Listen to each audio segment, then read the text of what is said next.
మిగిలిన అన్నంతో ఇలా కరకరలాడే వడియాలు ఎలా చేసుకోవాలో ఇప్పుడు చూసేయండి.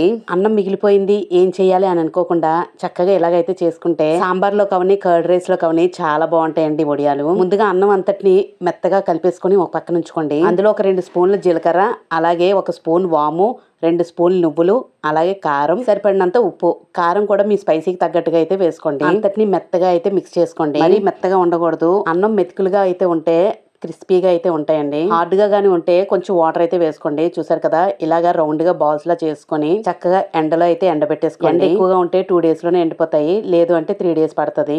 మీలో ఎంతమంది ఇలా సమ్మర్ వస్తే వడియాలు పెడతారో కామెంట్ సెక్షన్ లో పెట్టండి. ఫైనల్ గా ఇన్ని వడియాలు వచ్చాయి. ఎండిపోయిన తర్వాత చాలా తక్కువ వచ్చాయండి. ఇందులో కొన్ని పావురాలు అయితే పట్టుకెళ్ళిపోయాయి. ఫైనల్ గా ఇవి అయితే మిగిలాయి. దీన్ని చక్కగా నూనెలో అయితే వేయిస్తే పువ్వులు అయితే వేగాయండి. చాలా క్రిస్పీగా కరకరలాడుతూ చాలా టేస్ట్ గా అయితే వచ్చాయి. మీరు కూడా తప్పకుండా ట్రై చేయండి. సమ్మర్ వచ్చిందంటే చాలు వడియాలు అయితే అందరికీ గుర్తొస్తాయి కదా. మీలో ఎంతమంది ఏ వడియాలు పెట్టారో కామెంట్ చేయండి.